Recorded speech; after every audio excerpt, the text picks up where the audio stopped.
নষ্ট নীড়। নবম পরিচ্ছেদ। সকল কথা ভূপতি চারুকে বলিতে পারে নাই। উমাপদ ভূপতির কাগজখানির কর্মাধ্যক্ষ ছিল। চাঁদা আদায়, ছাপাখানা ও বাজারের দেনা শোধ, চাকরদের বেতন দেওয়া, এ সমস্তই উমাপদর উপর ভার ছিল। ইতিমধ্যে হঠাৎ একদিন কাগজওয়ালার নিকট হইতে উকিলের চিঠি পাইয়া ভূপতি আশ্চর্য হইয়া গেল। ভূপতির নিকট হইতে তাহাদের 2700 টাকা পাওনা জানাইয়াছে। ভূপতি উমাপদকে ডাকিয়া কহিল, এ কি ব্যাপার? এ টাকা তো আমি তোমাকে দিয়ে দিয়েছি। কাগজের দেনা 400-500 বেশি তো হবার কথা নয়।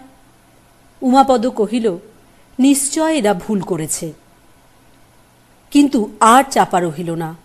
কিছুকাল হইতে উমাপদ এইরূপ ফাঁকি দিয়া আসিতেছে। কেবল কাগজ সম্বন্ধে নহে, ভূপতির নামে উমাপদ বাজারে অনেক দেনা করিয়াছে। গ্রামে সে যে একটি পাকা বাড়ি নির্মাণ করিতেছে, তাহার মাল মশলার কতক ভূপতির নামে লিখাইয়াছে। অধিকাংশই কাগজের টাকা হইতে শোধ করিয়াছে। যখন নিতান্তই ধরা পড়িল, তখন সে রুক্ষস্বরে কহিল, আমি তো আর নিরুদ্দেশ হচ্ছি নে, কাজ করে আমি ক্রমে ক্রমে শোধ দেব। তোমার সিকি পয়সার দেনা যদি বাকি থাকে, তবে আমার নাম উমাপদ নয়। তাহার নামের ব্যত্যয়ে ভূপতির কোনো সান্ত্বনা ছিল না। অর্থের ক্ষতিতে ভূপতি তত ক্ষুণ্ণ হয় নাই, কিন্তু অকস্মাৎ এই বিশ্বাসঘাতকতায় সে যেন ঘর হইতে শূন্যের মধ্যে পা ফেলিল। সেই দিন সে অকালে অন্তঃপুরে গিয়াছিল। পৃথিবীতে একটা যে নিশ্চয় বিশ্বাসের স্থান আছে, সেইটে ক্ষণকালের জন্য অনুভব করিয়া আসিতে তাহার হৃদয় ব্যাকুল হইয়াছিল। চারু তখন নিজের দুঃখে সন্ধ্যাদীপ নিবাইয়া জানালার কাছে অন্ধকারে বসিয়াছিল। উমাপদ পরদিনেই ময়মনসিংহে যাইতে প্রস্তুত। বাজারের পাওনাদাররা খবর পাইবার পূর্বেই সে সরিয়া পড়িতে চায়। ভূপতি ঘৃণাপূর্বক উমাপদর সহিত কথা কহিল না। ভূপতির এই মৌনাবস্থা উমাপদ সৌভাগ্য বলিয়া জ্ঞান করিল। অমল আসিয়া জিজ্ঞাসা করিল, মন্দা বোঠান, এ কি ব্যাপার? জিনিসপত্র গোছাবার ধুম যে? মন্দা, আর ভাই, যেতে তো হবেই, চিরকাল কি থাকব? অমল, যাচ্ছ কোথায়? মন্দা, দেশে। অমল, কেন? এখানে অসুবিধাটা কি হলো? মন্দা, অসুবিধে আমার কি বলো? তোমাদের 5 জনের সঙ্গে ছিলুম, সুখেই ছিলুম, কিন্তু অন্যের অসুবিধা হতে লাগলো যে, বলিয়া চারুর ঘরের দিকে কটাক্ষ করিল। অমল গম্ভীর হইয়া চুপ করিয়া রহিল। মন্দা কহিল, ছি ছি, কি লজ্জা! বাবু কি মনে করলেন? অমল কথা লইয়া আর অধিক আলোচনা করিল না। এটুকু স্থির করিল, চারু তাহাদের সম্বন্ধে দাদার কাছে এমন কথা বলিয়াছে যাহা বলিবার নহে। অমল বাড়ি হইতে বাহির হইয়া রাস্তায় বেড়াইতে লাগিল। তাহার ইচ্ছা হইল এ বাড়িতে আর ফিরিয়া না আসে। দাদা যদি বৌঠানের কথায় বিশ্বাস করিয়া তাহাকে অপরাধী মনে করিয়া থাকেন, তবে মন্দা যে পথে গিয়াছে তাহাকেও সেই পথে যাইতে হয়। মন্দাকে বিদায় এক হিসাবেই অমলের প্রতিও নির্বাসনের আদেশ। সেটা কেবল মুখ ফুটিয়া বলা হয় নাই মাত্র। ইহার পরে কর্তব্য খুব সুস্পষ্ট, আর একদণ্ডও এখানে থাকা নয়। কিন্তু দাদা যে তাহার সম্বন্ধে কোনো প্রকার অন্যায় ধারণা মনে মনে পোষণ করিয়া রাখিবেন, সে হইতেই পারে না। এতদিন তিনি অক্ষুণ্ণ বিশ্বাসে তাহাকে ঘরে স্থান দিয়া পালন করিয়া আসিতেছিলেন।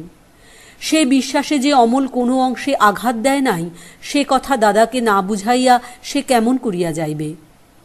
ভূপতি তখন আত্মীয়ের কৃতঘ্নতা, পাওনাদারের তাড়না, উচ্ছৃঙ্খল হিসাবপত্র এবং শূন্য তহবিল লইয়া মাথায় হাত দিয়া ভাবিতেছিল। তাহারই শুষ্ক মনোদুঃখের কেহ দোষর ছিল না। চিত্তবেদনা এবং ঋণের সঙ্গে একলা দাঁড়াইয়া যুদ্ধ করিবার জন্য ভূপতি প্রস্তুত হইতেছিল।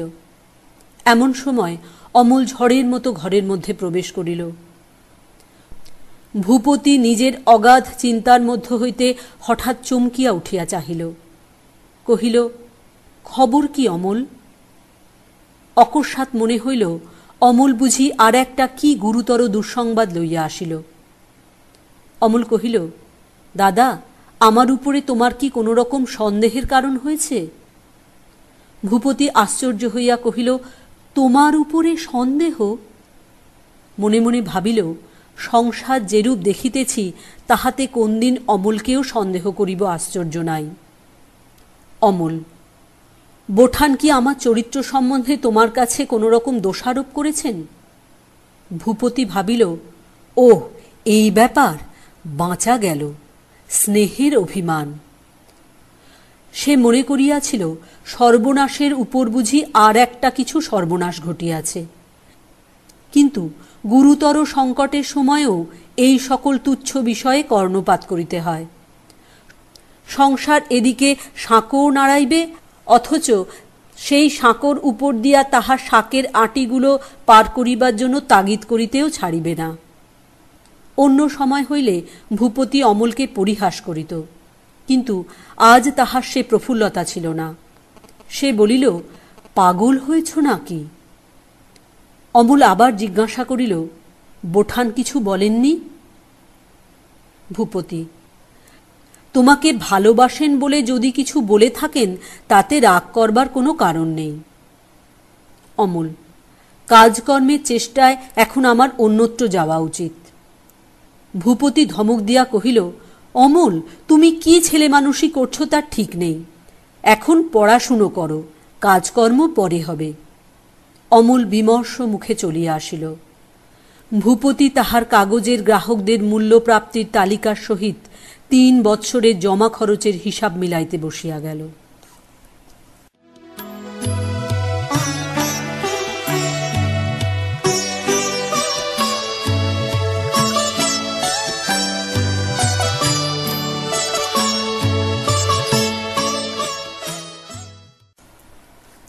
দশম পরিচ্ছেদ। অমল স্থির করিল, বৌঠানের সঙ্গে মোকাবিলা করিতে হইবে।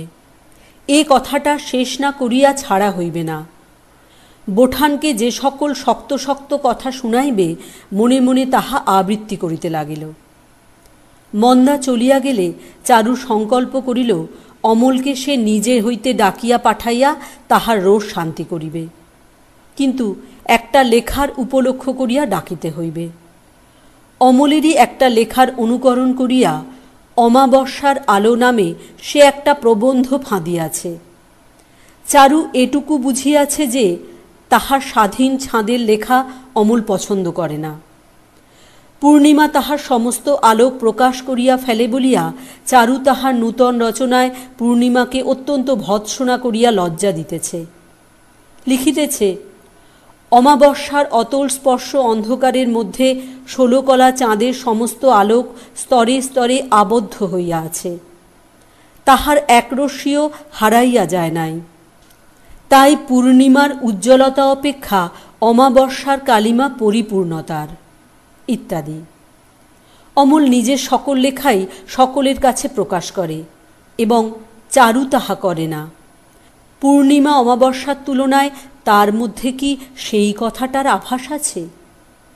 এদিকে এই পরিবারের তৃতীয় ব্যক্তি ভূপতি কোনো আসন্ন ঋণের তাগিদ হইতে মুক্তি লাভের জন্য তাহার পরম বন্ধু মতিলালের কাছে গিয়াছিল।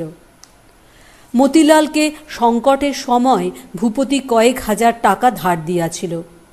সেদিন অত্যন্ত বিব্রত হইয়া সেই টাকাটা চাহিতে গিয়াছিল।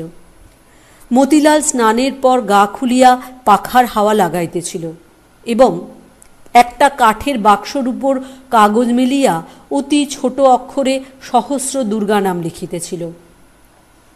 ভূপতিকে দেখিয়া অত্যন্ত হৃদ্যতার স্বরে কহিল, এসো এসো, আজকাল তো তোমার দেখাই পাবার জো নেই। মতিলাল টাকার কথা শুনিয়া আকাশ পাতাল চিন্তা করিয়া কহিল, কোন টাকার কথা বলছো? এর মধ্যে তোমার কাছে কিছু নিয়েছি নাকি? ভূপতি সাল তারিখ স্মরণ করাইয়া দিলে মতিলাল কহিল, ও, সেটা তো অনেক দিন হলো তামাদি হয়ে গেছে। ভূপতির চক্ষে তাহার চতুর্দিকে চেহারা সমস্ত যেন বদল হইয়া গেল।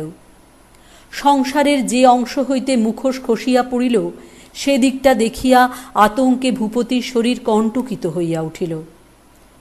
হঠাৎ বন্যা আসিয়া পড়িলে ভীত ব্যক্তি যেখানে সকলের চেয়ে উচ্চ চূড়া দেখে সেইখানে যেমন ছুটিয়া যায়, সংশয়াক্রান্ত বহিঃসংসার হইতে ভূপতি তেমনি বেগে অন্তঃপুরে প্রবেশ করিল। মনে মনে কহিল, আর যাই হোক, চারু তো আমাকে বঞ্চনা করিবে না। চারু তখন খাটে বসিয়া কোলের উপর বালিশ এবং বালিশের উপর খাতা রাখিয়া ঝুঁকিয়া পড়িয়া এক মনে লিখিতেছিল। ভূপতি যখন নিতান্ত তাহার পাশে আসিয়া দাঁড়াইল তখনই তাহার চেতনা হইল। তাড়াতাড়ি তাহার খাতাটা পায়ের নিচে চাপিয়া বসিল।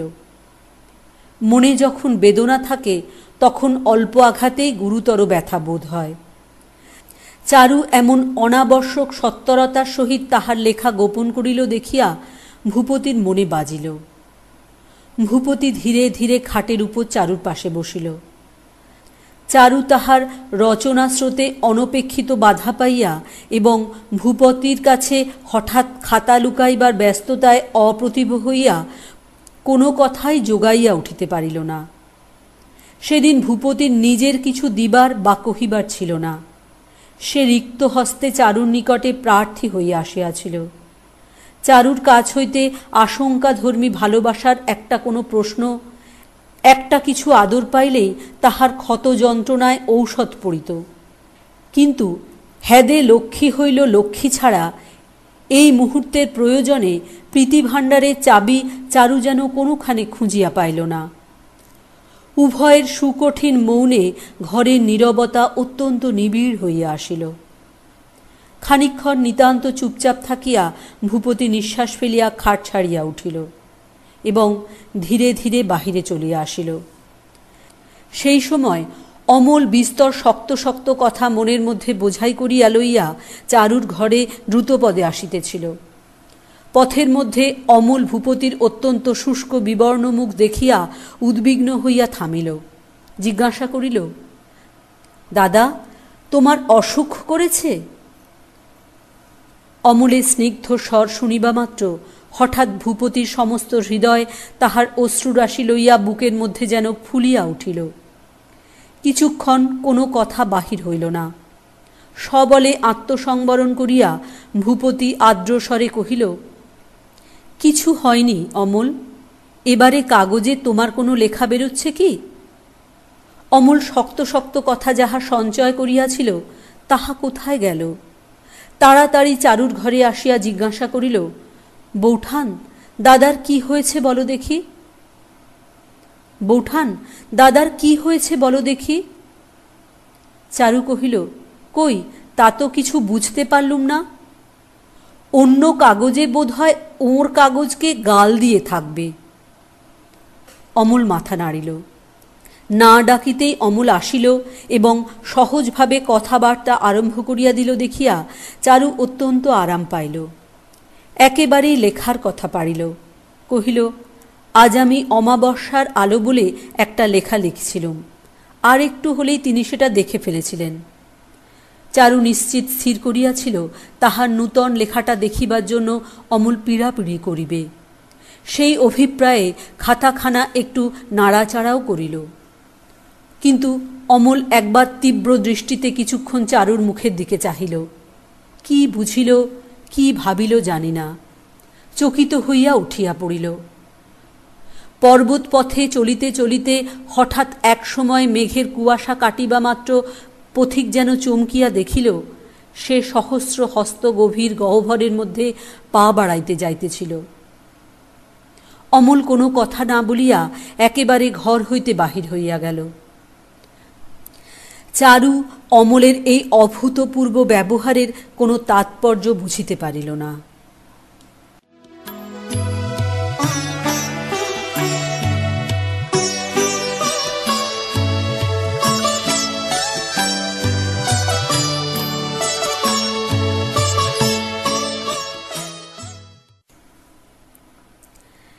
একাদশ পরিচ্ছেদ।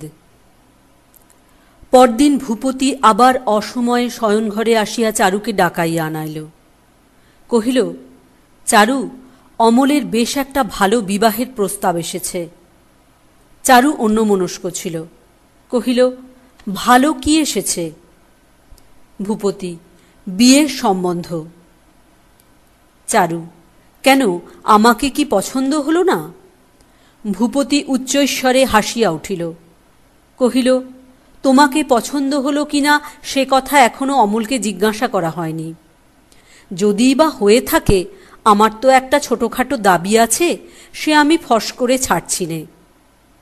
চারু, আহ, কি বকছ তার ঠিক নেই। তুমি যে বললে তোমার বিয়ে সম্বন্ধ এসেছে। চারুর মুখ লাল হইয়া উঠিল।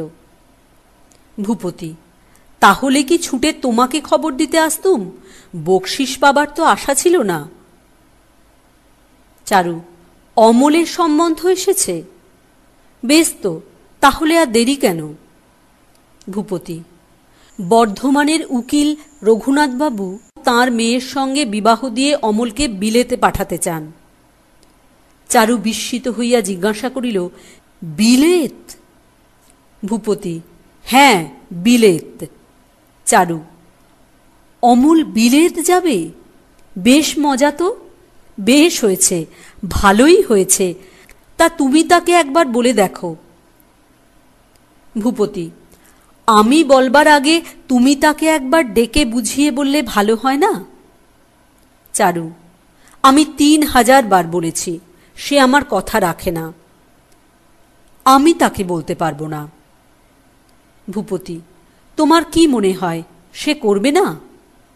চারু, আরও তো অনেকবার চেষ্টা দেখা গেছে, কোনো মতে তো রাজি হয়নি। ভূপতি, কিন্তু এবারকার এ প্রস্তাবটা তার পক্ষে ছাড়া উচিত হবে না। আমার অনেক দেনা হয়ে গেছে, অমলকে তো আমি আর সেরকম করে আশ্রয় দিতে পারবো না। ভূপতি অমলকে ডাকিয়া পাঠাইল। অমল আসিলে তাহাকে বলিল, বর্ধমানের উকিল রঘুনাথবাবুর মেয়ের সঙ্গে তোমার বিয়ের প্রস্তাব এসেছে। তাঁর ইচ্ছে বিবাহ দিয়ে তোমাকে বিলেত পাঠিয়ে দেবেন। তোমার কি মত? অমল কহিল, তোমার যদি অনুমতি থাকে, আমার এতে কোনো অমত নেই। অমলের কথা শুনিয়া উভয়ে আশ্চর্য হইয়া গেল। সে যে বলিবা মাত্রই রাজি হইবে, এ কেহ মনে করে নাই। চারুর তীব্রস্বরে ঠাট্টা করিয়া কহিল, দাদার অনুমতি থাকিলেই উনি মত দেবেন? কি আমার কথার বাধ্য ছোট ভাই! দাদার পরে ভক্তি এতদিন কোথায় ছিল ঠাকুরপো? অমল উত্তর না দিয়া একটুখানি হাসিবার চেষ্টা করিল। অমলের নিরুত্তরে চারু যেন তাহাকে চেতাইয়া তুলিবার জন্য দ্বিগুণতর ঝাঁজের সঙ্গে বলিল, তার চেয়ে বলো না কেন নিজের ইচ্ছে গেছে? এতদিন ভান করে থাকবার কি দরকার ছিল যে বিয়ে করতে চাও না? পেটে খিদে, মুখে লাজ। ভূপতি উপহাস করিয়া কহিল, অমল তোমার খাতিরেই এতদিন খিদে চেপে রেখেছিল, পাছে ভাজের কথা শুনে তোমার হিংসে হয়। চারু এই কথায় লাল হইয়া উঠিয়া কোলাহল করিয়া বলিতে লাগিল, হিংসে? তা বই কি, কখনো আমার হিংসে হয় না। ওরকম করে বলা তোমার ভারী অন্যায়। ভূপতি, ওই দেখো, নিজের স্ত্রীকে ঠাট্টাও করতে পারবো না। চারু, না, ওরকম ঠাট্টা আমার ভালো লাগে না। ভূপতি, আচ্ছা, গুরুতর অপরাধ করেছি, মাপ করো। যা হোক, বিয়ের প্রস্তাবটা তাহলে স্থির? অমল কহিল, হ্যাঁ। চারু, মেয়েটি ভালো কি মন্দ তাও বুঝি একবার দেখতে যাবারও তর সইল না? তোমার যে এমন দশা হয়ে এসেছে তা তো একটু আভাসেও প্রকাশ করনি। ভূপতি, অমল, মেয়ে দেখতে চাও তো তার বন্দোবস্ত করি। খবর নিয়েছি মেয়েটি সুন্দরী। অমল, না, দেখবার দরকার দেখিনে। চারু, ওর কথা শোনো কেন? সে কি হয়? কোণে না দেখে বিয়ে হবে? ও না দেখতে চায়, আমরা তো দেখে নেব। অমল, না দাদা, ওই নিয়ে মিথ্যে দেরি করবার দরকার দেখিনে। চারু, কাজ নেই বাপু, দেরি হলে বুক ফেটে যাবে। তুমি টোপর মাথায় দিয়ে এখনই বেরিয়ে পড়ো। কি জানি তোমার 7 রাজার ধন মানিকটিকে যদি আর কেউ কেড়ে নিয়ে যায়। অমলকে চারু কোনো ঠাট্টাতেই কিছুমাত্র বিচলিত করিতে পারিল না। চারু, বিলেতে পালাবার জন্যে তোমার মনটা বুঝি দৌড়চ্ছে? কেন, এখানে আমরা তোমাকে মারছিলুম না ধরছিলুম? হ্যাটকোট পরে সাহেব না সাজলে এখনকার ছেলেদের মন ওঠে না। ঠাকুরপো বিলেত থেকে ফিরে এসে আমাদের মতো কালা আদমিদের চিনতে পারবে তো? অমল কহিল, তাহলে আর বিলেত যাওয়া কি করতে? ভূপতি হাসিয়া কহিল, কালো রূপ ভোলবার জন্যই তো 7 সমুদ্র পেরোনো। তা ভয় কি চারু, আমরা রইলুম, কালোর ভক্তের অভাব হবে না। ভূপতি খুশি হইয়া তখনই বর্ধমানে চিঠি লিখিয়া পাঠাইল। বিবাহের দিন স্থির হইয়া গেল।